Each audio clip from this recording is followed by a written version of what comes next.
আরিজের জন্য খিচুড়ি রান্না করা হবে। এই জন্য আমি বাড়ির তরতাজা সবজিগুলো ছিনে নিচ্ছি। বাচ্চাদের জন্য রান্না করবে, এই জন্য তরতাজা শাকসবজি হলে ভালো হয়। গ্রামে একমাত্র সম্ভব এরকম তরতাজা সবজি দিয়ে বাচ্চাদের জন্য খিচুড়ি রান্না করা।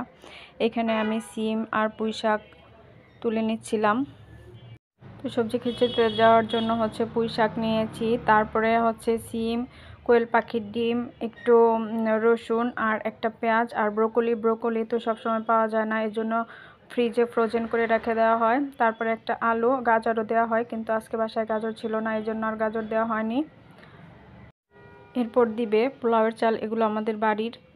তারপরে মুগ ডাল একটু ভেজে ব্লেন্ড করে নিয়েছে। এই মুগ ডাল কিন্তু বাচ্চাদের জন্য খুবই এরপর আমি সবজিগুলোকে ভালো মতো ছোট ছোট করে কেটে নিয়েছি। এরপর দিয়ে দিল একটু মুগ ডাল দিয়ে দেওয়ার পরে একটু নেড়ে চেড়ে নিবে যাতে লেগে না থাকে। এরপর একটু লবণ দিয়ে দিবে হালকা করে, যাতে টেস্টটা একটু বাড়ায়।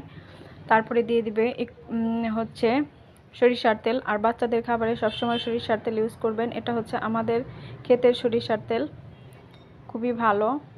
তারপরে এইখানে পোলাওর চাউলও দিয়ে দেওয়া হয়েছে আমাদের বাড়ির। আর একটু দিয়ে দিবে হলুদের গুঁড়া, এটা না দিলেও হয়, কারণ আমরা একটু দেই, যে জিনিস দেখতে সুন্দর সেটা বাচ্চারা খেতেও পছন্দ করবে, এই জন্য একটু কালারের জন্য দেই। এরপর দিয়ে দিবে 2টা কোয়েল পাখি।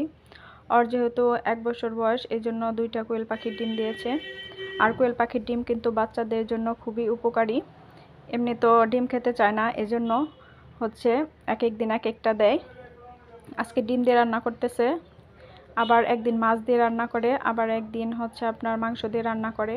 তো সব কিছুই খাওয়ানোর চেষ্টা করতে হয় বাচ্চাদেরকে, কারণ ওরা তো এমনিতে খেতে চায় না। তো এখন চুলায় বসিয়ে দিল রান্না করার জন্য।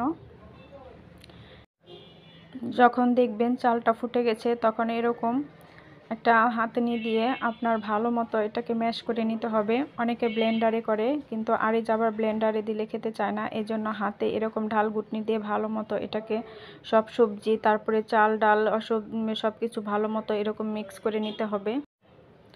এই যে দেখুন কত সুন্দর হয়েছে খিচুড়িটা, একদম বেশি ঘনও না, আবার একদম পাতলাও না।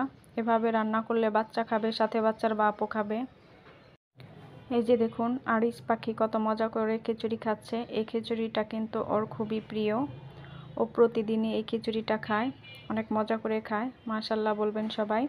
আপনারা আপনাদের বাচ্চাদেরকে এভাবে খিচুড়ি রান্না করে খাওয়াতে পারেন। বাচ্চারা কাদামাটি, ওদেরকে যেভাবে অভ্যাস করাবেন সেই খাবারটাই ওরা খাবে। তো ছোটোবেলা যখন 6 মাস হবে, তখন থেকে এভাবে খিচুড়ি রান্না করে খাওয়ালে দেখবেন একটা অভ্যাস হয়ে যাবে। তো বাচ্চার শরীর স্বাস্থ্য ভালো থাকবে। খিচুড়ি কিন্তু বাচ্চা